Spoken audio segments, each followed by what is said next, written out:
Welcome to another episode of SJHL Weekly across the SJHL social media platforms. Thanks so much for joining us on a snowy day here in Saskatchewan. My name's Jeromy Corrigan. And usually at the start of each episode, I always say it's a jam-packed episode. This episode really is a jam-packed episode. We have a lot to get to. We have a lengthy chat with Commissioner of the Saskatchewan Junior Hockey League, Kyle McIntyre. We, of course, are going to recap the weekend that was in the SJHL, announce players of the week.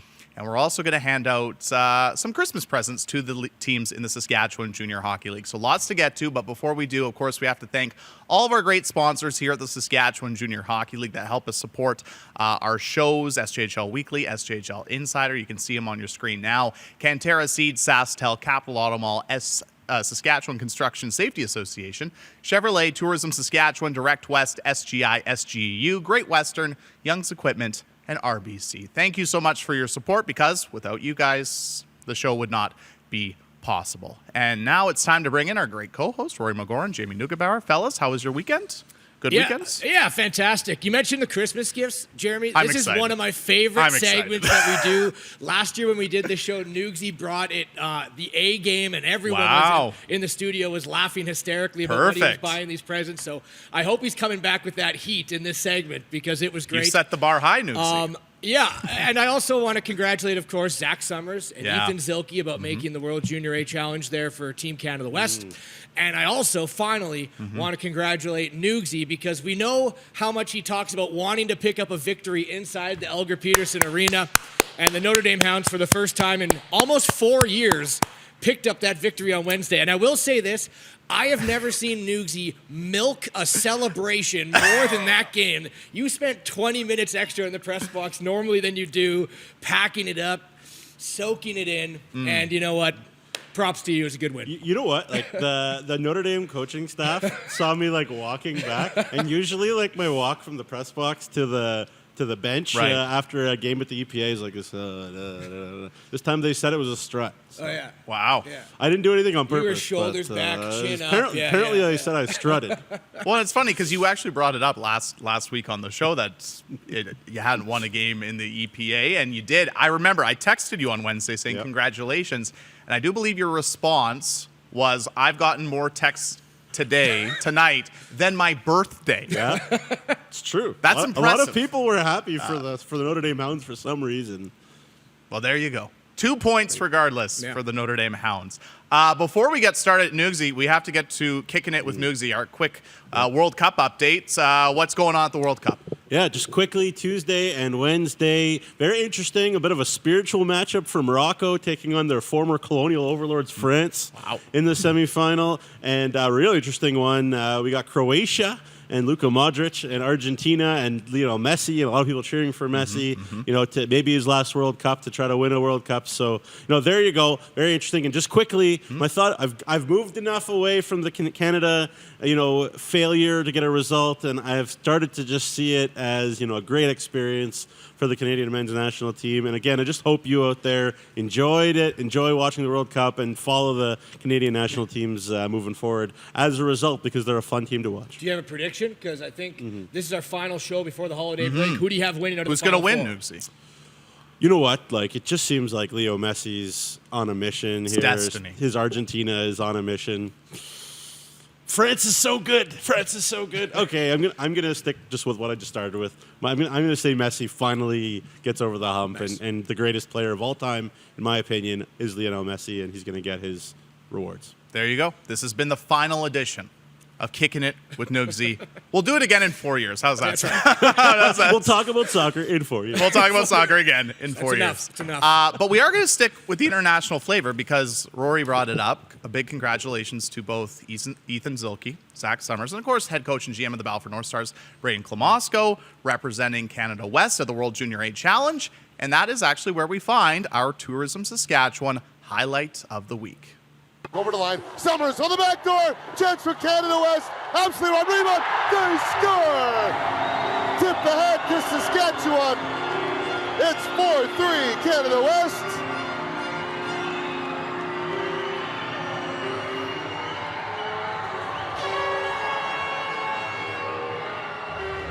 Hello Melford, says Zach Summers.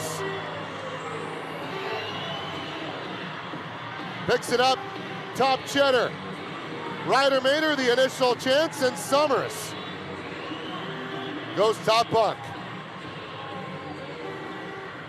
And there's a rumor that you could hear the collective cheers of the community of Melfort from all the way in Cornwall. They heard it all the way. A big moment, obviously, for the hometown kid playing for the Melfort Mustangs and getting the game-winning goal for Team Canada West in their first game. Unbelievable. Yeah, really cool. I also got to mention, first, big of you to mention that Notre Dame win. Second of all, Ethan Zilke, the captain of the Humboldt Broncos, on the power play for Team Canada West, got a point in that game too, an assist in that game. So SJ boys doing great. They also did well in the pre-tournament game against Latvia. And former Notre Dame Hounds Junior A draft pick Hudson Malinowski getting a goal and an assist there, Brooks Bandit.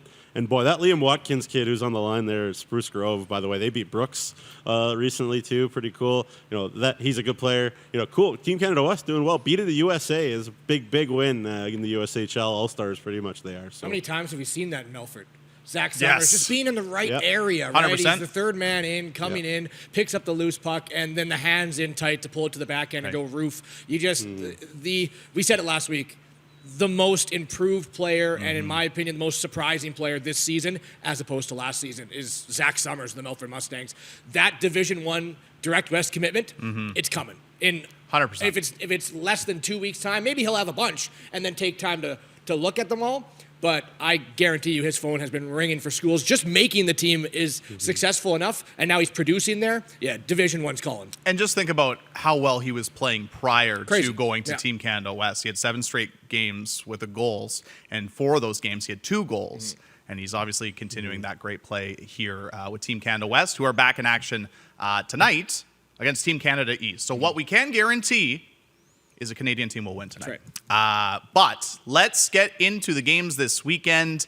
Kind of a busy weekend. Friday was the busiest day in the Saskatchewan Junior Hockey League with 5 games on the schedule. So let's pull them up. The Melfort Mustangs with a 3-2 shootout win over the Estevan Bruins.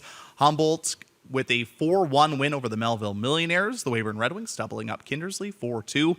The Balfords North Stars with a 3-1 win over Nipawin. And Flin Flon over Yorkton by the same score, 3-1 on Friday. Then a bit of a quieter night on Saturday, just 3 games. And of course, all of our look-backs are presented by Sask Lotteries. Battlefords with a 4-1 win over Nipawin. Melfort came back to beat the Weyburn Red Wings 3-2. And the Yorkton Terriers with a big 2 points on the road in overtime, 3-2 over the Larange Ice Wolves. And then finally, the week wrapped up with a pretty entertaining game last night at the Bank in Melville as the Estevan Bruins earning a 5-4 overtime win over the Melville Millionaires. If we continue on the theme of Melfort, let's start with them because we just were talking about Zach Summers. Other than Battleford, they're probably the hottest team in the Saskatchewan Junior Hockey League right now. They have points in their last 10. They swept their Southeast road trip, winning in both Estevan and Weyburn. And the beat goes on for the Melfort Mustangs. They're playing some great hockey right now. Yeah, they're playing. It's easily the second best team right now over the past month and a half, I'd say, not even just the last 10 games, other than the Battlefords North Stars. And I kind of want to see where Trevor Blevins' mind is at heading into January 10th. We saw them at Nolan Dole last year. You know, their defense is there. Their goaltending is there. They're playing well without Zach Summers. Riley Ash is leading all rookies in scoring as a 2006 born. They're getting complimentary scoring now. They're beating teams close in shootouts. They're beating Battlefords close. They're holding the top teams in tight in their own kind of style of play. And then they're also picking up blowout wins like 7-0 over Yorkton. So they could do it in many styles. And we know Trevor Blevins is one of the most active coaches when it comes to boasting his lineup a little bit stronger. And he was quiet prior to the roster cutdown day. So I want to see if that completely changes prior to January 10th, the trade deadline. Yeah, no, absolutely. You know, I got also mentioned they were outshot 3 games in a row. They're Melfort. And so I know I mentioned it. I don't remember if it was last week, 2 weeks ago. It's so important for James Venn that Joel Favreau is healthy. And that's been the thing for Melfort is whether Joel Favreau in net is healthy. Their 0-2 goalie, we talked about him being as elite as they come. But, I mean, James Venn, is he the number 1? Is he the number 1A, 1B? We don't know. There are 2 number 1s in Melfort. And Trevor Blevins, you know, some coaches will say, you won. I'm going to put you in next game. Not Melfort. It's Favreau. And it's working well that way to keep Joel Favreau healthy. And they're finding ways to win, even though, as you mentioned, getting young guys like Summers and Ash to lead the way. Right. Guys like Benny Tkachuk and Clark Huxley and some of their D-men have had a bit of a hard time staying healthy this year. So what that leads to is they have 13 guys in double digits in points. The only team in the league that has more than 13 double-digit point guys. Probably you can guess who that is. The Battleford North Stars. But impressive depth from the Battleford North Stars, not just Summers and Ash, but getting contributions from, Ryu and Hutchinson, and the list goes on. And maybe that's why they weren't as active before the cutdown deadline, is they want to see their roster fully healthy, because they haven't had too many games where the roster's been fully healthy this year. They dealt with so many injuries at the beginning of the season. Injuries, illness, suspensions. Yeah. And all kind of rippling in at different times. 100%. Which hasn't allowed them to, boast their best roster possible. But you mentioned it. That was the one point I wanted to say. The ability for them to have a complementary, not even complementary, an excellent goaltender to be a 1B, to allow Joel Favreau to not have to play 42 games is perfect. Yeah. So, Venn and Favreau, amazing complementary pieces in the net for Melfort. Well, Nugsy, you brought up Battleford, so let's talk about the North Stars. The beat goes on for Battleford, 25-0-2-1. Another perfect week for the North Stars. 2 wins over the Nipawin Hawks over the weekend, and they just continue to roll. Yeah, without their head coach as well, Braden Klamosko gone with Team Canada West, and Gary Childerhose, clearly doing a good job. I spoke to Gary a little bit after the game on Friday at the ACC, and I said, hey, it's an ugly one, but we found a way. You know what? They'll find a way. Whatever it is, they find a way to win. Either it's pretty or it's not. And we talked about Venn and Favreau. And obviously, Josh Cote gets a ton of minutes, but every time I've seen Justin Merrick play, he's been phenomenal too. Nipawin, their opponents in this, outshot Battleford 81-68 in both games. They outshot them 33-19 in the second and third in Battleford's, did Nipawin. And so Nipawin got to keep their head high after this too. They played, really, really well. Just, man, when Kean Bell, 10 goals, 16 points in 8 games, I mentioned it before we got on the air. I'm like, is the SJ a little easy for Kean Bell? And you said no. He fits in really well. And fair enough. Obviously, they've got a great lineup. They got Holdendale back. He hasn't missed a beat, from Canada West. And I know there's just no stopping the train right now. I think we were wrong to sell whether Battlefords would lose a game before. They're going to do it. Yeah. They went through, I think, the hardest hump of that schedule. Yeah. That maybe not, because we didn't include Nipawin in that hard hump, right? Correct. And you mentioned Nipawin deserves huge credit for playing as good as they have been lately, and especially in the home set against Battlefords. They didn't get any points, but is my mic falling too far away from my mouth? Is that what you're laughing at? No, you're good. I was laughing because my chair almost arm fell off. It's our final show. Let's just get through it. All right? Let's just get through it. Yeah. But you mentioned Kean Bell. And he is just such a great piece for the Battleford North Stars. There's only been 4 games this year where he hasn't got a point. Right. 3 out of those games have been Battleford's 3 losses. You need to stop Kean Bell. There's only been 3 games where all 3 of Dole, Bell, and Southgate have been held off the score sheet, and 2 of those were losses. The one being a 2-0 shutout win for Josh Cote in net. So if you're able to slow down the top line, you got a chance. If you don't, you're done. They're too good, and they work too well with each other. And in those systems, with how fast-paced and hard-pressing they play, if you don't stop them, you're done. You can't outscore that top line, especially with their ability to roll all 4 lines. If you put all your attention on them, then someone else is going to punish you. But yeah, you're right. They're a train that just keeps on rolling down the track. Yeah, one more stat. Josh Cote has only allowed a goal every 31 minutes. He's allowed 40 goals. That's crazy. 40 goals in 1,235 minutes for Josh Cote. Is he a human being? He is. People in Nipawin were just like, how? How? And I just want to point out, final thing on Battleford. You guys sold them on that topic of will they lose before Christmas. I did sell them 100%. I bought it, so I had faith in Battleford. There's 12 but games there's left. still 3 games left. There is still 3 games left. But I just wanted to point that out. Stock market, volatile thing. There you go. Yep. Rory, the Humboldt Broncos were in Melville on Friday. What did you see from that game? I saw what we've been seeing from Humboldt throughout the whole year. Nugsy said that Melfort has the most double-digit scores. Yeah. No one has more players with 20 points or more than the Broncos. They have 10 of them. Even Battleford doesn't have 10 players with 20 or more points. So But they also, Humboldt doesn't have anyone in the top 15. Right, so they're getting good balance, really balanced attack in terms of goals. They have 7 players with double-digit goals, including guys like Sam Marburg, right, whose career year before was 8 goals. Right. So they got 4 different goal scorers in the game. The one thing, and I think I'll hint on it again later in the show, they got serviceable goaltending from Ben Motu, who stopped 26 of 27, and he didn't need to be amazing. Just didn't need to let in any weak goals. Just stop the shots that comes in. Their forwards are there. Their defense are there. They need more stability in net. And Ben Motu gave it to him that game. Is it going to be Motu? Is it going to be Dunford? They've already traded Tristan Boileau away. Oh, there goes the mic. Now we're done. Wrap it up. It's the last show in this studio. All right, I will wrap up this point quickly. They were able to slow down Wills, Kane, and Nathan Fox, which is a lot of Melville's offense. Right. And this game featured one of the best fights you'll ever see in the SJHL this season. Very good. Between Carter McKay and Jace Benvey. I think there was maybe 145 punches combined thrown between the two of them. It was rock'em sock'em robots, no defense, just straight right hands. I don't even think anyone attempted to throw a left. It was grab the jersey and throw rights. Awesome. It was unbelievable. Well, I was saying we got, like, in our league, obviously, I think Connor Kasperi, I think we can all kind of agree, is the toughest guy in the league. But maybe second and third are 205s. Carter McKay's tough kid. Ty Mason and Carter McKay are 205s that played last year, too.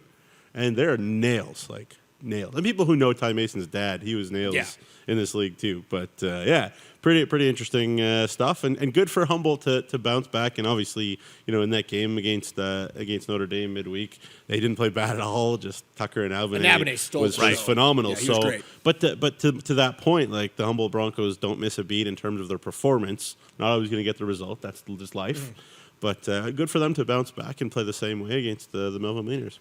The final team I think we should talk about before we go to break is the Estevan Bruins, because they were the busiest team this past week, 4 games in 6 days, and they pick up 7 out of a possible 8 points. A pretty impressive stretch. You get the 2 wins over Kindersley, obviously a tough shootout loss to Melfort, but then they bounced back last night, and it was not a good start for Estevan last night in Melville. They got down 3-0, but they found a way to win, and this team that's played the most games in the Saskatchewan Junior Hockey League, they're going to have to take advantage of the rest of their games because all of these other teams have games in hand on them. Well, what's crazy, sorry, Nugsy, is that they're still 500. Like, right? They're just around that 500 mark, right? Which shows how poor that start was for Estevan, because I think they've been one of the hotter teams since the start of November. Yeah. Well, they're now 19-14-0-1. Yeah. So and that start was what, 1-8? 1-6. Yeah. And their goals against are exactly even with 132 apiece, right? So 112, 112 apiece, not 32. But so they've just they had such a poor start, and we knew they were going to add. I know a couple of the pieces are now no longer on the roster. Logan Ziegler not there anymore, and Matthew Ron not there anymore. But they're a team that has overcome a start that when we looked at it at the time, we're like, this is going to be a big hole to crawl out of for Estevan. Not easy. Yeah, absolutely. And if there's one more thing, I already did give a shout-out to Estevan one time before it, when Jag Pangura was listed as a rookie. They have Gabriel Filion also as a rookie, and I won't stand for it. He's played 50 games in the CCHL, so if we can get that little star removed off his roster, I'd appreciate it. Thanks, Tarts. Yeah, just two points quickly for me then. Again, I said beginning of our year show, I said Estevan was going to win the Viterra. I was pretty sure about it, actually, that Tarts would make some mads. So 2 things. One that's really important for Estevan is to get a good performance from Jackson Miller, because you just can't ride one goalie 100%. all year unless you're Race Ramsey, and that's just the way it is, and that just makes it more impressive what Race Ramsey did last year, because Cameron Blick is great, we all agree, but you need somebody else, and Jackson Miller are able to get a couple wins there for Estevan in the sticks, and from what I understand, he was pretty good, in Melville, 35 of 37 stops, so good for him, and the son, of course, of Estevan assistant coach there, Aaron Miller, and then the second thing is, and I don't know what other people say and whatever, but I said last year if Mitch Koner stuck to playing hockey, then he'd be outstanding in this league, and he has been outstanding for Estevan. Been very good for he them. Deserves so much more credit as a player than I've given him. I can't speak for anybody else, so I'm not going to say them, blah, blah, but I'm going to say me hasn't said enough how good Mitch Koner has been for Estevan. In overtime there against Melville, just threw off a big boy in Brecken Den Hartog, and just, I'm finishing this game right now, and you saw it there live, and beautiful finish too by Mitch, and he's a really good player, great speed, hits hard, but he stuck to hockey. He's only taken 2 minors in the last 8 games.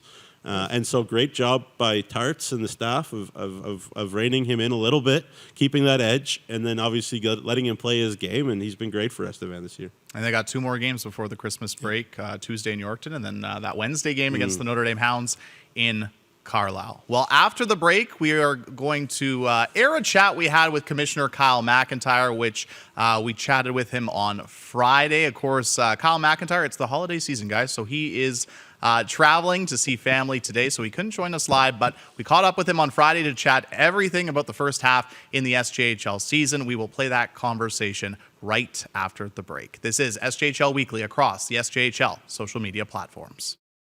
Something about an easy thing, something about it comes so naturally.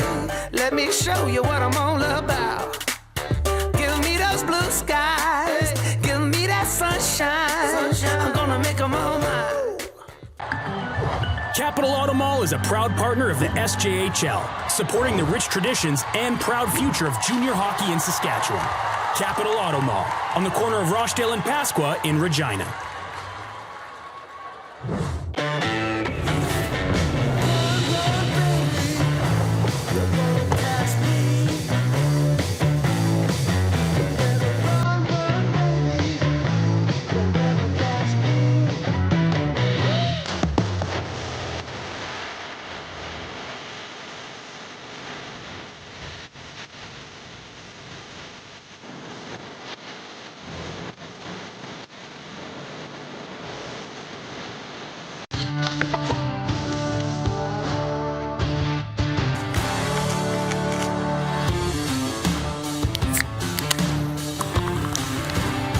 Original 16.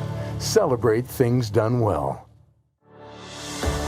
Saskatchewan, you know SaskTel because we're everywhere. Because being everywhere keeps us connected to you. You are what matters most. With SaskTel sponsorships, we get to be a part of your community. From the dance competitions, to the rodeos, to helping discover and embrace technology across the province, we're here with you and we're here for you. It's easy to get started. All you need to do is apply. Every year, SaskTel contributes nearly $3 million to approximately 1,000 nonprofits, charities, associations, and events in more than 200 communities across Saskatchewan. So keep dancing, keep laughing, keep discovering, and we'll be there to help, to lend a hand, and join in the fun. SaskTel cares. Always has, always will, because we are dedicated to our home. To apply for sponsorship, visit sastel.com/sponsorships. Boost your efficiency and your bottom line with Young's Equipment and Case IH tractors, including the cutting-edge Puma 150 CVX and the Maxim 145 with best-in-class efficiency. Check out the Case IH lineup today at Young's Equipment.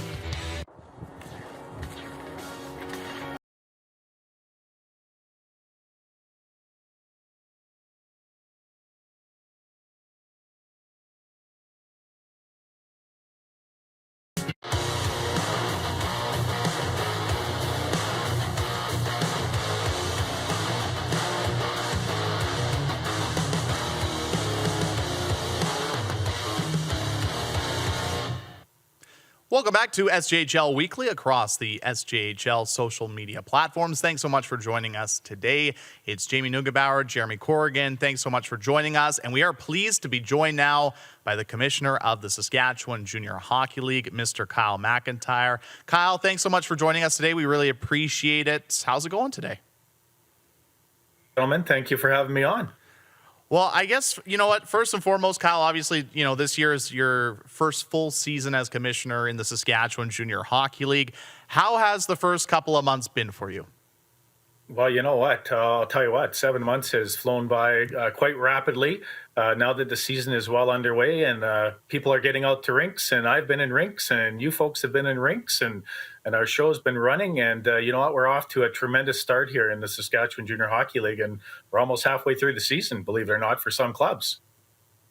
Yeah, it's been fun. You're right. It's flown by. You know, I got to ask you, now that you're halfway through a season, what were maybe one or two things that have surprised you about the gig and maybe about the SJHL?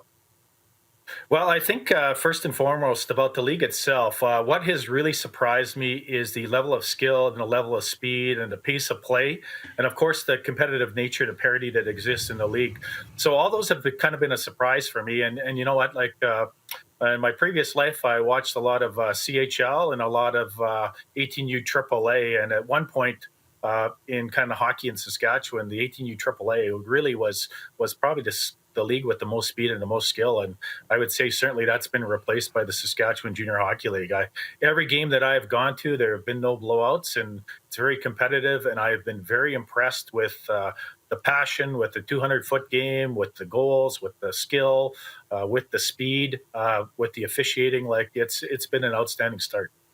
Just to build off that, Kyle, when you touched on the parity, I mean, we saw it right from the get-go at the SJHL Showcase in Warman, and now we're seeing it throughout the season. You know, every team's still in it when it comes to a playoff spot. Is that all you could ask for as a commissioner, to see, you know, obviously such a competitive brand of hockey in the SJHL?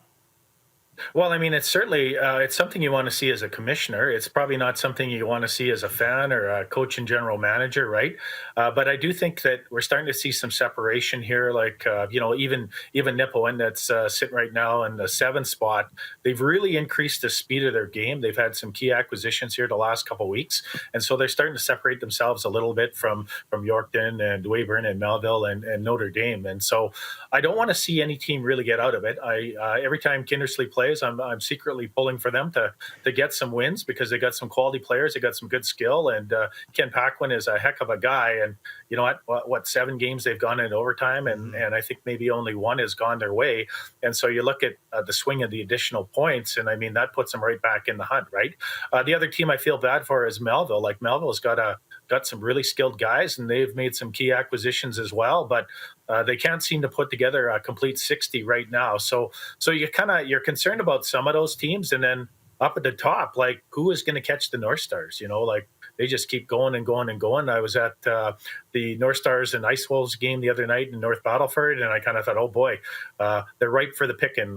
You know, Dole is not there, and the lines are kind of reconfigured, and Braden is away, and Chile is doing everything, filling water bottles and opening both gates. Are they going to be able to hold on? And you know what? And Josh Cote was absolutely outstanding. Just when you think that the Ice Wolves are in alone and they're peppering Cote, he just is pulling off saves like crazy, right? So you kind of look at that, and you kind of look at you know, Melfort Mustangs. They're coming on. I think Trevor has done a good job. He's got everyone back, and everyone's healthy, and of course Mike Reagan. His teams are always in the hunt, and you know what? And then Estevan is coming on too. The challenge with Estevan is they've played more games than everybody else, right? So I'll tell you what, we're going to have an incredible second half, and you know, when we start getting into the quarterfinals and semifinals and finals, it's anyone's guess about who's going to be there.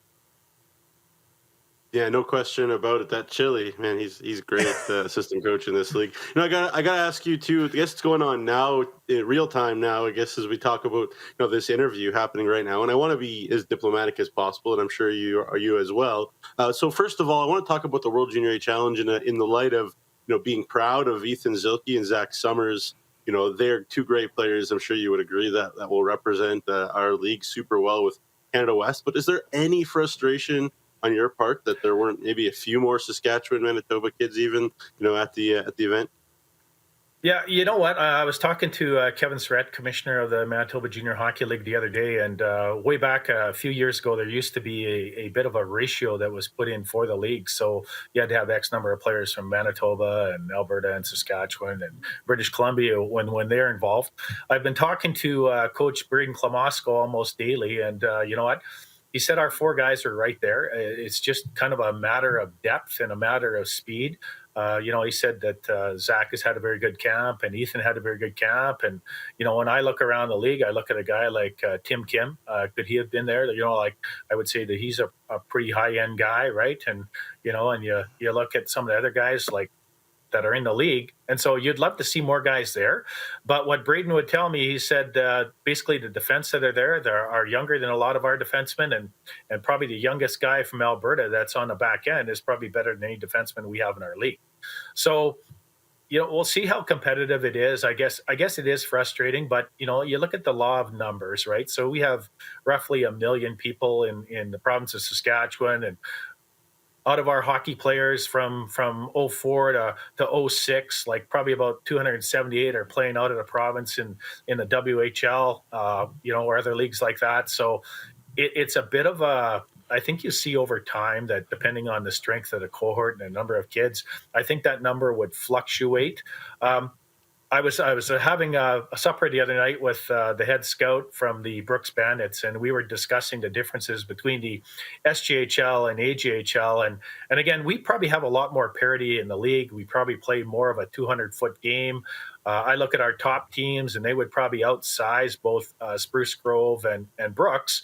But when you look at Brooks, the way they've built their team is skill and speed, right?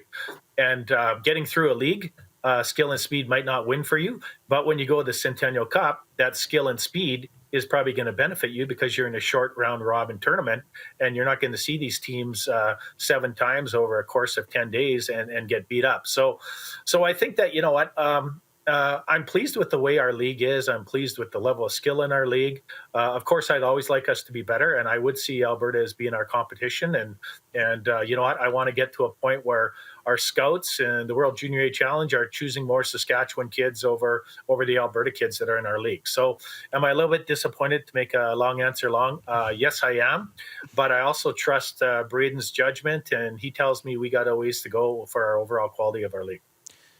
To kind of also build off that too, Kyle, I know since, we've developed our working relationship, one of the things you wanted to implement as commissioner of the Saskatchewan Junior Hockey League is having more Saskatchewan kids playing in the Saskatchewan Junior Hockey League. And recently we have launched the Stay Here, Play Here campaign to try and get more Saskatchewan kids playing in the Saskatchewan Junior Hockey League. How important do you think that campaign is, and how important do you think it is to continue to grow off that 37% of Saskatchewan kids that currently play in the league? Yeah, you know what? Again, I'm someone who has always been passionate about both the Saskatchewan Junior Hockey League and our 18U AAA League, and I do believe we have real quality players in Saskatchewan. And you know what? When I look at Laurent, so Laurent has just brought back Buchert and Cassette. Cassette was the leading scorer last year in AAA League, went to the Alberta League, probably didn't get the ice time or the opportunities he thought he was going to get. Comes back to Laurent. Laurent pulls their goalie at the end of the game, and who's on the ice? Buchert and Cassette, getting lots of touch, getting lots of reps.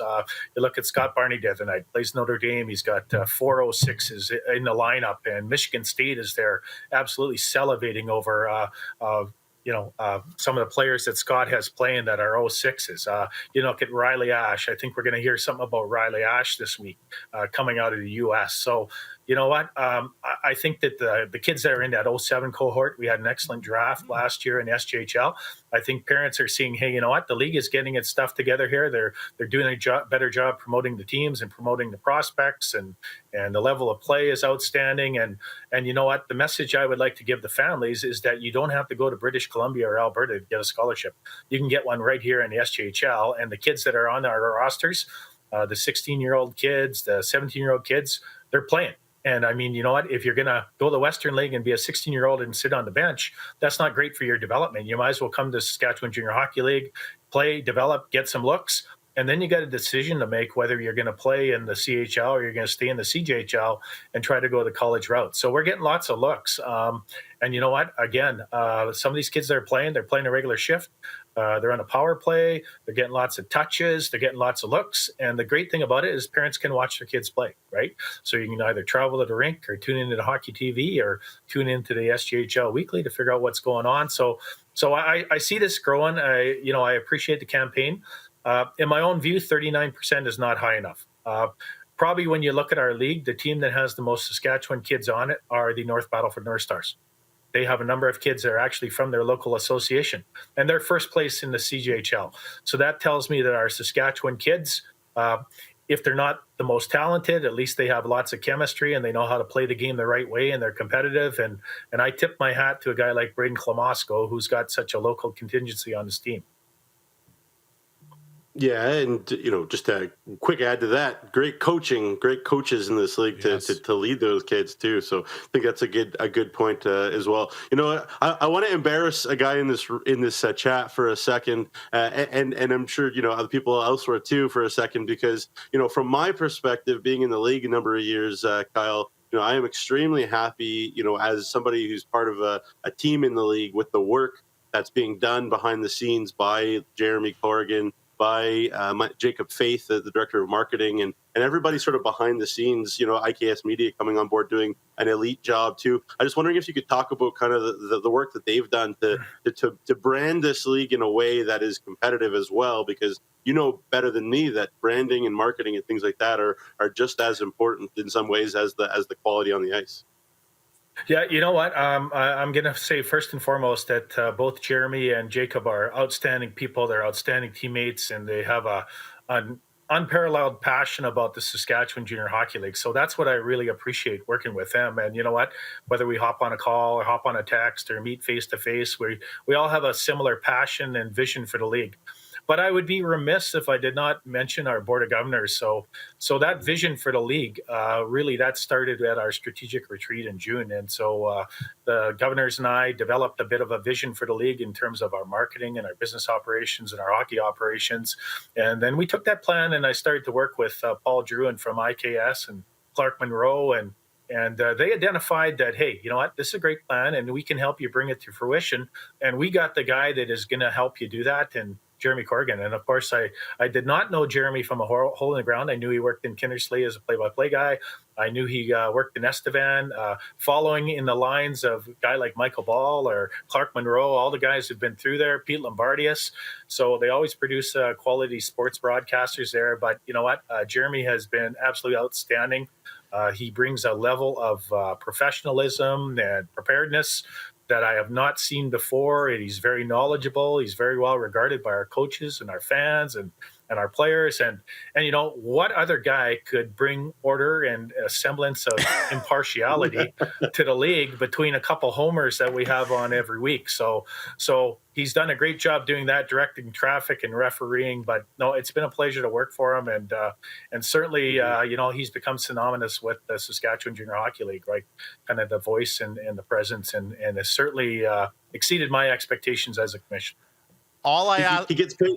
He gets paid to keep Rory and I apart. Everything else really is volunteer work, I'd say. Well, like last week, I thought he was going to have to do an intervention when you started to mention all the CHL players playing in Humboldt. So, boy, I thought we were going to have a melee on the set. I was just happy that interaction was all via video chat, and I didn't have to step in. Luckily, we were all in 3 different locations. Just to, I guess, put a conclusion on that, of course, thank you so much, both of you, for the kind words. But, I mean, it's a pleasure to work for, obviously, the Saskatchewan Junior Hockey League and be a part of a league that's where I started my career. And it meant a lot getting a phone call saying, hey, would you like to come back to a league that, I got my career started with and, try and better the league. And it was an easy decision to come out here, and I haven't regretted it since, because it's been a lot of fun, and I can't believe it's already been 5 months. Time has flown by. And you've put in some great shifts, so certainly you have my All-Star nomination coming up. Hey, you know what I'll say, though, with holidays coming up, maybe if I could get some of those airplane traffic cones to kind of direct Jamie and Rory, just to steer them in the right direction at the show, just so we can keep everything in order. Or maybe a gavel. Can we get a gavel for the table? Well, maybe. That'd be good. Or a taser to be quiet. Yeah, maybe that. Pepper spray. We'll get right back on track, though. And you know what? To also kind of build off that, let's talk about the work that yourself and Jacob have done, because there's been so many great new partnerships, too, in the Saskatchewan Junior Hockey League this season. Do you want to speak to some of the ones that have really stood out for you, Kyle? Well, I'll tell you what, you certainly do a good job acknowledging our sponsors with every broadcast. And so we certainly appreciate that. And of course, we've had lots of long-term sponsors, and we're uncertain about what our relationship would look like coming out of COVID. And of course, a brand new team. So I'm new, and Jacob is new, and you're new. So people don't know what to expect from a new group that's looking after the league. And so Jacob and I have worked hard to build relationships and to, maybe repair a couple of relationships, and certainly some of our new sponsors coming on.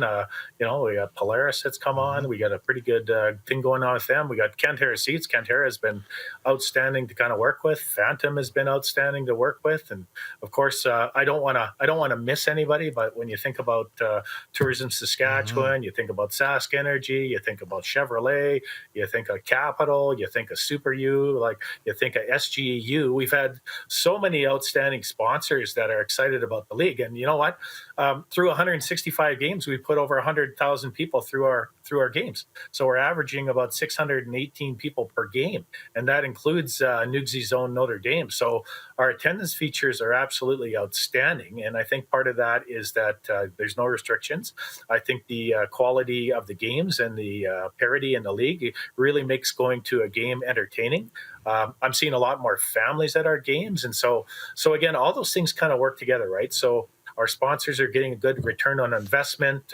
Certainly IKS and Jeromy, you're doing an outstanding job kind of acknowledging our sponsors and giving them love, whether it's on SJHL Weekly or the Insider or our game day stuff that we've started doing. Like all that stuff is excellent value. We've improved the quality of our telecasts with our hockey TV. We still got to fine tune a couple, but overall the production is better. The quality of picture is better. People can enjoy the games. We've got so many exciting play-by-play guys throughout the league, and everyone has their own kind of unique style and nuances. So all those things are just, it's symbiotic. They're all working together. It's all working well. It's all moving us in a positive direction. And so been very happy with the sponsors, been very happy with their support. I hope they're getting a lot of value and they're seeing, what a great Saskatchewan product we have. And a lot of our sponsors are Saskatchewan people with interest in our 12 Saskatchewan communities. So it's been absolutely outstanding. I can't speak enough about our sponsors. We don't have a show like this without our sponsors, as you would say, Jeromy. And you know what? It's been awesome. Really enjoyed the partnership. Met some great people too. Yeah, for sure. Then just the last one for me. Then personal interest. We were talking a little bit about the SJMJ showcase. People are always interested in that. What's the latest? When might it be? Where is it going to be? And where's the process for that tournament and that event? Okay, so it's going to be January 31st and February 1st. It's going to be in Winnipeg. I think it's at the Winnipeg Ice Complex, I believe, off the top of my head. So right now what we're doing is I have all 12 coaches nominating about 10 players from every team. And so we're doing a bit of a SurveyMonkey survey that's going around, and we're having our coaches identify people that they think should be on our 18U team and then on our 220U teams. And so we'll identify a long list, and then Coach Mike Regan and Trevor Blevins have put together a bit of an Excel form that will rank our players that are on the long list. And so we're going to try to take 60 players that have a great opportunity to move on to some kind of a post-secondary or post-SJHL hockey opportunity, because the showcase between Saskatchewan and Manitoba is best on best. So they're bringing 3 teams, we're bringing 3 teams. There's going to be lots of scouts from the U.S. that are going to be there that know this is going to be very good hockey. Again, it's going to be my first experience rolling through it.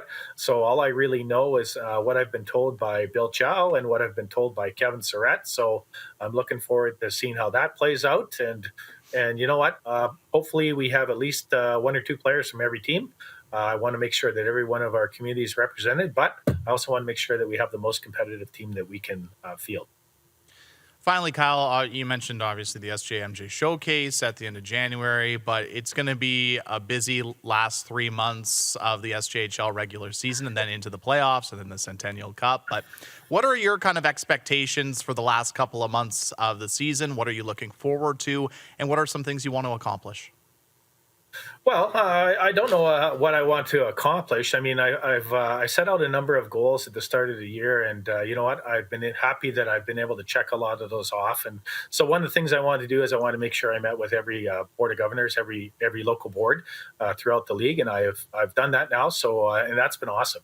You know, if it wasn't for the many volunteers in our league, whether it's people that sit on a board, whether people that are billets, people that are timekeepers, people that are volunteering at the games, selling selling merchandise or working in the concession. Like, our volunteers really keep our league going. So I really wanted to make sure that I met with all the boards and volunteers and got some awesome people that are passionate about hockey, which is super, right? I want to make sure that I've been in every rink at least twice. And so I'm circling back. I've been in a few rinks more than twice. So I mean, that's been outstanding, right? And of course, you want to make sure that all 12 teams are going to be competitive right to March the 17th, right? And so I think that we're going to see that. I don't know whether North Battleford can continue to roll through the season and not be defeated in regulation time. That's been pretty exciting. And you know what? Again, probably 3 guys that are real kind of studs in that team, and the rest of them. The unique thing about the North Stars, I would say that they have an unparalleled chemistry on that team. Just the way that those guys get along with one another and move the puck and help one another and seem to know what's going on. So that's kind of been exciting as well.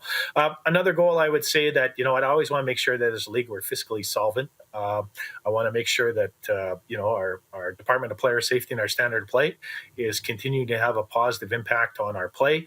Our officiating this year has been absolutely outstanding. You know what? We probably have 3 or 4 officials that have really got some opportunities. So, like, you know, Ty Skeen, he is at the World Under 17. He's getting lots of recognition nationally, and that's awesome. And then we got Sienna Leafers that has been working in the American League, and that's awesome, you know. And so Adam Forbes is another guy that really is making an impact. So although we sometimes get hammered on social media when calls don't go local teams' way, I would say I've been very pleased with the officiating, the consistency, and the quality. And you know what? And our coaches too have been outstanding to work with. Like, you know what? Like, they've been respectful and professional, and a lot of them have helped me as I stick handle through things here on my first go around. So for me, I want to make sure our teams are competitive. I want to make sure that our league is fiscally solvent. I want to make sure our franchises are fiscally solvent. And, you know, the best way to do that is to have an entertaining team and to put bums in seats. And I would say that, you know what, like this year, I've seen a marked improvement in attendance. When I go to Kindersley, they got great crowds there. And you know what, it'd be easy for them to be disengaged because they're fighting for a playoff spot. But you know what, they have a great atmosphere in that rink and great fans and a fun team to watch. And Melville, their fans are up too. And I'm seeing more families in the rink, young families, and our game is still affordable, which is awesome. So many good things. And you know what, I really can't put my finger on anything other than that. I know I've been rambling a little bit, but I'm very pleased with kind of the direction and how things are going. I know that we got our trade deadline coming up here. I'm not sure how much action there'll be around that. We've been pretty busy throughout the year. I know that we're going to have our draft coming up probably first week of June. That's going to be exciting, and we're going to build on that success. So we're going to have a playoff preview show that Jeromy and Neugebauer and Rory are going to look after. So, I mean, there's lots of exciting things ahead, exciting times ahead in the Saskatchewan Junior Hockey League. Yeah, it's been a great first couple of months of the regular season. It's going to be a great next couple of months to finish up the regular season. And it's going to be an outstanding playoffs. Kyle, thank you so much for your time. We always appreciate it. And if we don't see you before, Merry Christmas, Happy Holidays, and we'll see you in the new year. Well, Merry Christmas to both of you and to Rory, who is not on set right now. And I'm sure I will see you both before holidays. All right, that was SJHL Commissioner Kyle McIntyre. A very informative chat, as always, with the commissioner. After the break, we will announce this week's Players of the Week, and we're going to hand out some Christmas gifts to the 12 SJHL teams. This is SJHL Weekly across the SJHL social media platforms.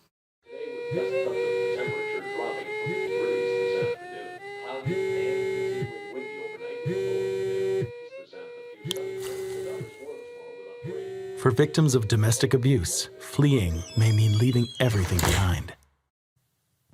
There is hope. SaskTel provides brand new cell phones so that starting over is possible. Learn more at sasktel.com/fresh start.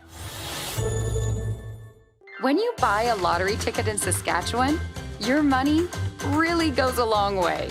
More than 12,000 sport, culture, and recreation groups receive funding from Sask Lotteries every year. Everyone wins. Increase your home comfort with high-efficiency natural gas equipment. Sask Energy offers rebates so you can lower your energy use and save money. For a list of rebates, contact a participating network member or visit saskenergy.com.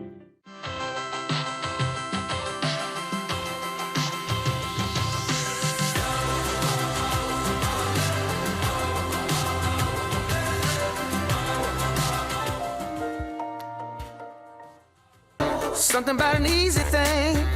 Something about it comes so naturally. Let me show you what I'm all about. Give me those blue skies. Give me that sunshine. I'm gonna make them all mine.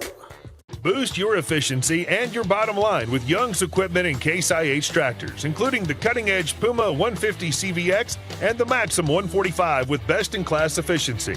Check out the Case IH lineup today at Young's Equipment. At Viterra, we believe in the power of connection. Our world-leading agriculture network connects producers and consumers to supply top-quality food ingredients each and every day.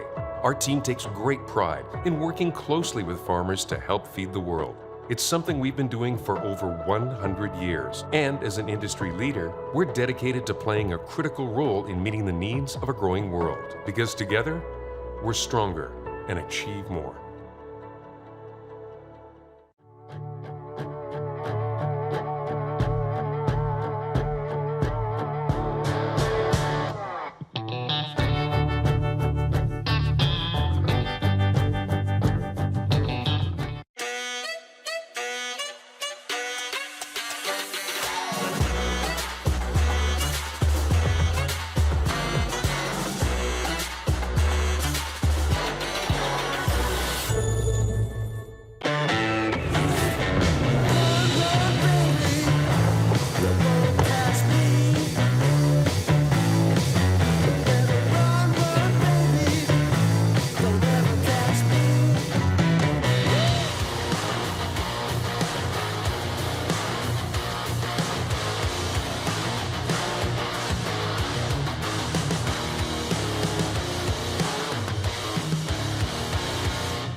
Welcome back to SJHL Weekly across the SJHL social media platforms. It's Rory, Jamie, and Jeremy. Thank you so much for joining us on a chilly, snowy Monday here in Saskatchewan. Of course, our final show before the holiday break. And we, of course, want to wish everybody a happy holiday season. But it's now time to announce Players of the Week.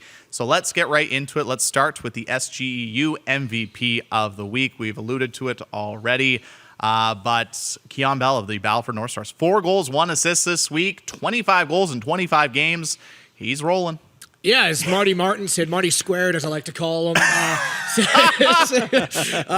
Ring the bell. Marty Squared. Ring the bell, all right? It's been Keon Bell show throughout Battleford. Only 4 games, as we talked about earlier, without a point. When he's rolling, he's one of the most impossible players to not, to prevent from putting the puck in your net. He's done it 25 times in 25 games, 4 more goals this week. And he's the leading goal scorer, leading point scorer. All on that line, they're unstoppable. Keon Bell, a big reason. Ring the bell. Yes, they've been ringing the bell lots in Battleford this season. Moving on to SaskTel Goalie of the Week, and we are sticking with the Battleford North Stars. Josh Cote, Neugebauer, outstanding week. Goals against average of 1, a .975 save percentage, and a big reason why they swept that home and home against Nipawin. Yeah, he's been fantastic. He's won 5 in a row. I mean, he hasn't lost in regulation. No Battleford's goalie has. But look at these matchups too. He's beating tough teams, right? Flin Flon twice. Then he got Melfort, again tough. Laurent tough, and Nipawin played phenomenal. And you heard Kyle McIntyre talk about how good he was in that game. Was phenomenal again. So Josh Cote just continues to light it up. It's hard to argue that he hasn't been the best goalie in the league this year. I think it's impossible. Yeah, a 1.94 goals against average this season, a .945 save percentage. Yeah. Very good numbers for Josh Cote, and it is his 3rd time being named SaskTel Goalie of the Week. Moving on to Super U Defenseman of the Week, and we talked about the Estevan Bruins being the most busy team this past week, and Alexa Babic played a big part in them getting 7 out of 8 points, 5 assists in 4 games this week. He's played a big part all season long. Yeah. He's a minute muncher for the Estevan Bruins. And prior to the season starting, when we talked about who might lead the SJHL in defensive points, we talked Leighton Holine, Tynan Ewert, Jared Sitch, a couple names that came out. Well, number one right now is Alexa Babick with 27 points. Top two are actually on the Estevan Bruins. 14 power play assists for Alexa Babick. So he's doing it on man advantage. He's doing it 5-on-5. He kills penalties, 73 penalty minutes. So he's kind of in your face, a tough guy to play against. And 5 assists here this week to now take over the lead in defensive scoring. Alexa Babick deserves it. Yeah, the Estevan Bruins have gotten a lot of contributions from the back end so far this season. And finally, for Direct West Rookie of the Week, we have a first-time award winner, that being Alejandro De Leon of the Nipawin Hawks. Nice pronunciation on that. Thank you. Alejandro De Leon, yeah. Shout out the Fraser Valley Thunderbirds U18s. So many good players coming out of there lately. But anyways, yeah, Alejandro out of Langley, same hometown as this gentleman over here, Jeromy Corrigan. Goal, 2 assists, 3 points against Battlefords for that Nipawin team that we're talking about playing really well. And Tad Kozin needed good return on Bryden Kiesman, sending him to the Portage Terriers in the Manitoba League. Well, they got Alejandro, they got Hudson Cameron, and I'd say especially in De Leon so far, they got a great return for an 04 birth year that's going to be maybe a Nipawin for years and looking like a good, talented young player too. For sure. So in recap, SGU MVP of the week, Keon Bell of the Balfour North Stars, SaskTel goalie of the week, Josh Cote of the Balfour North Stars, Super U defenseman of the week, Alexa Babick of the Estevan Bruins, and Direct West Rookie of the week, Alejandro De Leon.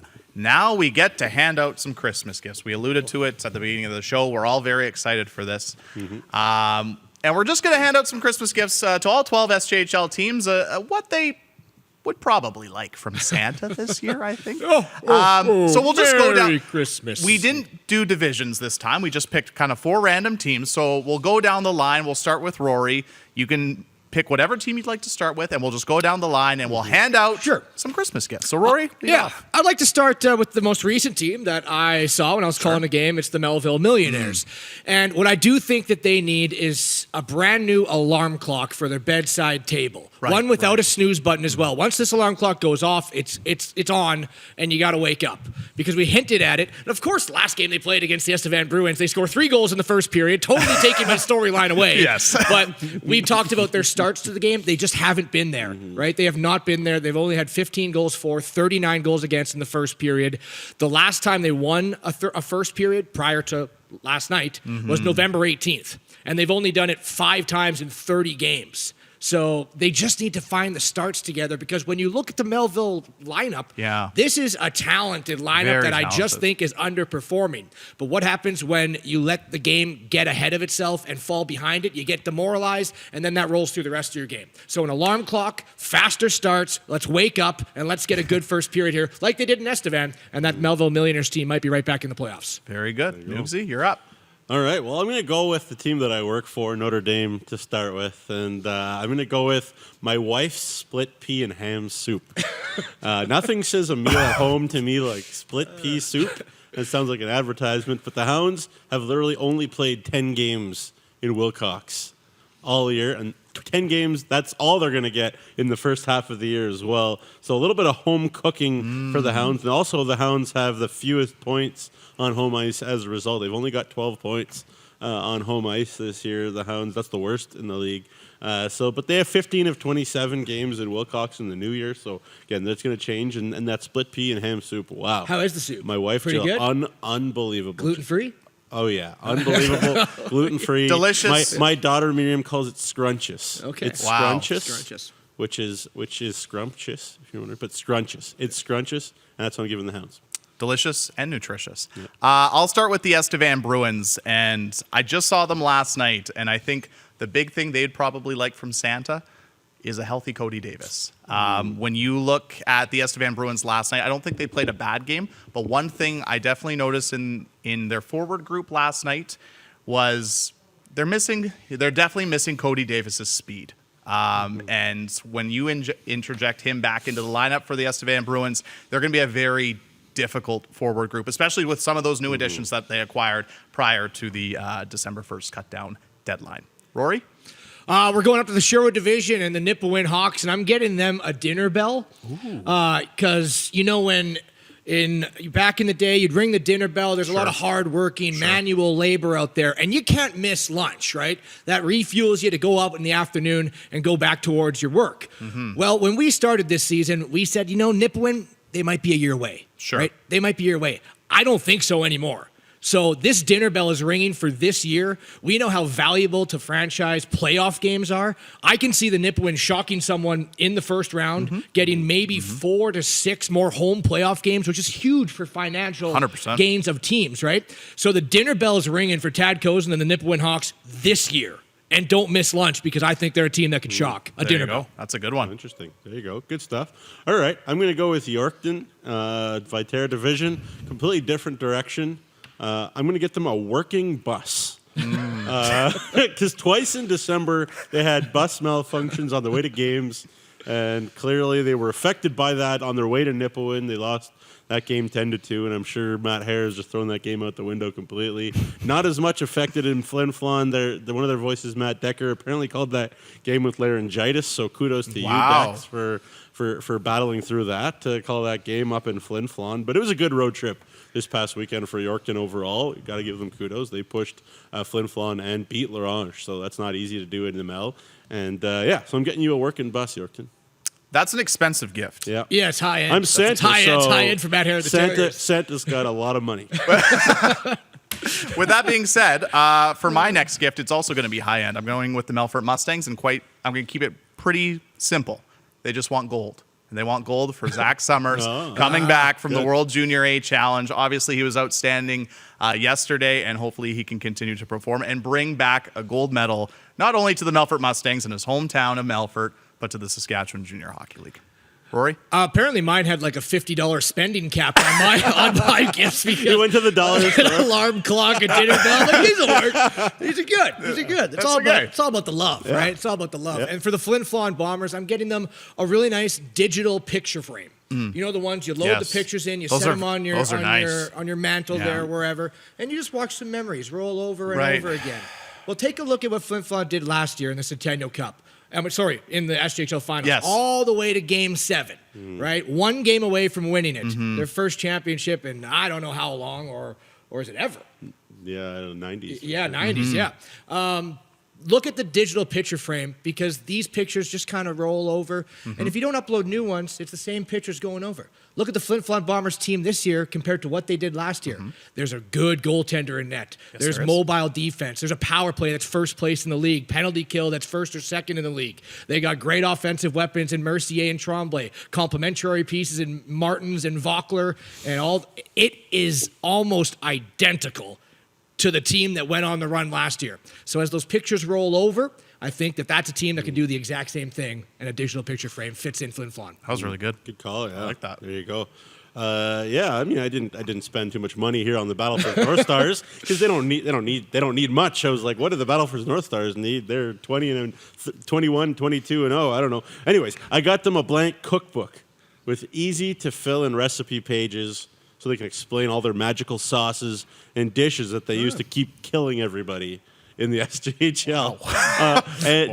They're just bottle whatever they're doing. Tell us how you're doing it. Put it together. Show us how you practice. I want to know, because they have just been a machine all year long, and I want to know what the recipes that Brady Klobosky is putting together to make this team play the way that they do. I also want a DNA test to see if Josh Cote is a human being. Wow. A little bonus gift, because I want to know, is Josh Cote actually a homo sapien? The How to Cook book with Braden Klamosko and the North Stars. I like it. There you go. That yeah. Then you could sell that at the North Star shop at the rink, at the ACC. Yeah, How to Cook. Yeah, perfect. Written by Marty Martinson. Marty Square. Yeah. I'm going to stick on the kind of the cooking trend with my next one for the Kindersley Clippers. But this one, I'm gifting the Kindersley Clippers a 25-piece container set. Whoa. And you're probably like, why? 25 pieces. Because you know when you cook a lot of food at home and you have leftovers, you're going to pack it all up and you're going to take it with you.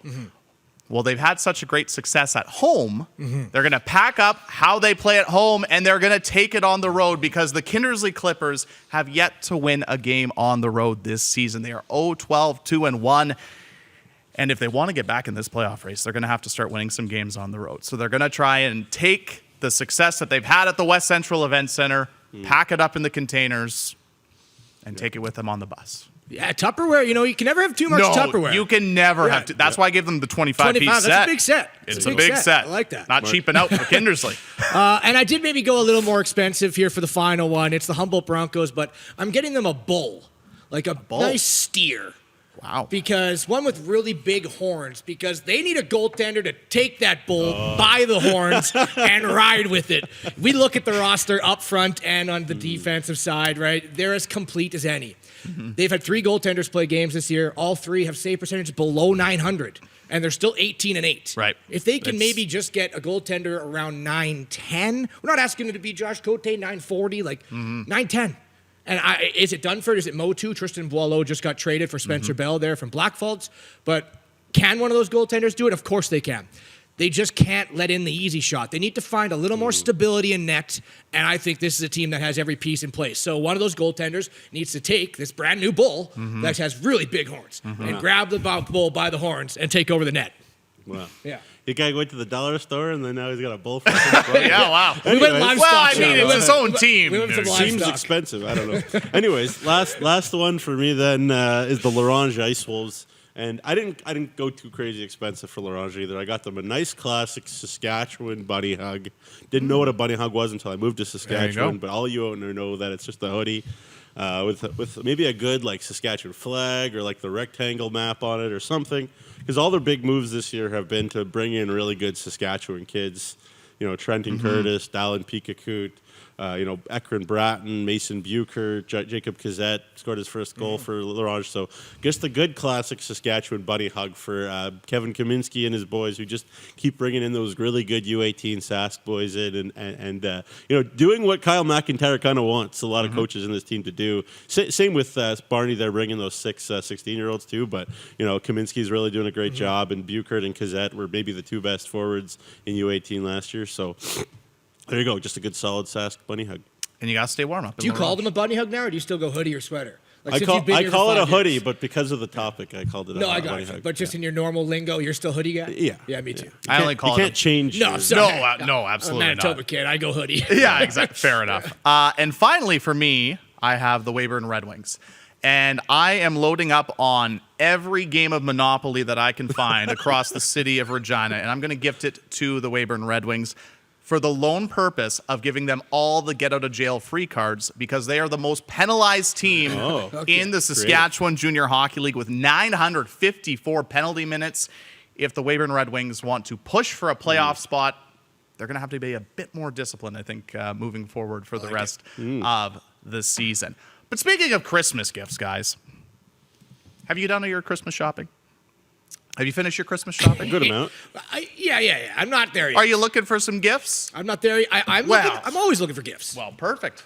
Because, I don't know if you've heard, but there's a brand new SJHL raffle where you could win a brand new Polaris side-by-side. There it is, hopping onto the screen right there, sjhlraffle.ca. Tickets available now. And what a great gift. It's you can get yourself a ticket for your loved one, family members, friends. 1 for $25, 3 for $60, 10 for $100. Only 5,000 tickets available. And this gift could really pay off. It could be a $25 investment turning into a much more than $25 investment by winning a Polaris side-by-side.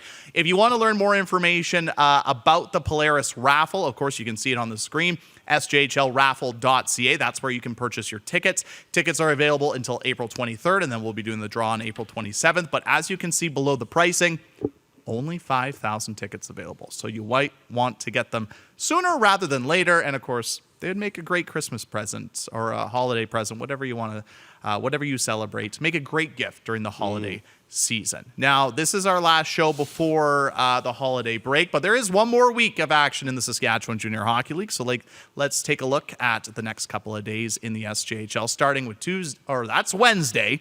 But let's start with Wednesday, I guess. We'll go out of order. The Estevan Bruins take on the Notre Dame Hounds at 7 o'clock. That's a neutral site game, Nugsy and Carlisle.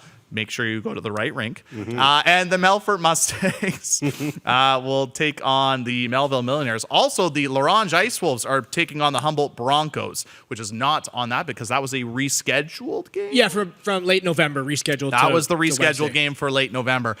Tuesday's action sees Larange and Nipawin and Estevan in Yorkton. Guys, I always ask you this at the end of each show. What are you looking forward to at the end of the last week? And obviously, there's a lot of important games. There's this Tuesday schedule. Larange versus Nipawin and Estevan versus Yorkton. But when you're looking at the last week before the holiday break, what are you guys looking forward to? I'm not going to pick a game. This one. Okay, it is our last show here before, Sure. I believe we're coming back January 9th. So Yes. I just want to thank everyone, yourself, Yeah, it's been great. IKS Media there, the commissioner for allowing us to do the show. Of course, the fans, the coaches, the players for joining us. I want to wish everyone a Merry Christmas, Happy Holidays, whatever you're celebrating out there. And just a big, safe and happy holidays. And a thank you for allowing us to do this show every week. Only 1 week left of some great hockey. And we know that the intensity is going to pick up after Christmas when we come back. So looking forward to that. But just a thank you to everyone and happy holidays. Yeah, there you go. Nugsy? Well, I echo what Rory also said, but I'm also just thrilled to go to a neutral site game. I love these games. The communities come out. It's always bananas.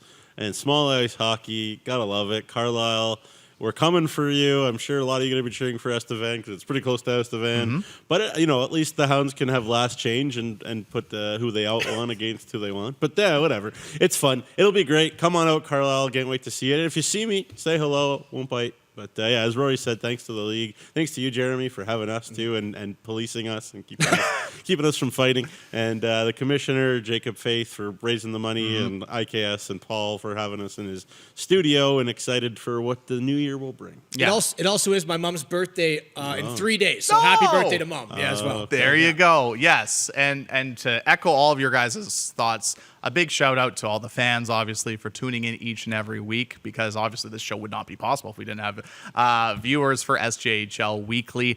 We also have to give a big shout out and a big thank you once again to all of our sponsors for SJHL Weekly. You can see it on our screen now. Cantera Seeds, SaskTel, Capital Auto Mall, Saskatchewan Construction Safety Association, Chevrolet, Tourism Saskatchewan, Direct West, SGI, SGU, Great Western, Young's Equipment, and RBC. Thank you so much for all your support. We really appreciate it because this show would not be possible without the support from all of our great sponsors. Like we mentioned, this is our last show prior to the Christmas season, the holiday break. So we wish you all a happy holiday season, and we will see you January 9th in 2023 in the new year for an all-new episode of SJHL Weekly. For Rory Mcgouran, Jamie Neugebauer, my name is Jeromy Corrigan, and this has been another great episode of SJHL Weekly across the SJHL social media platforms.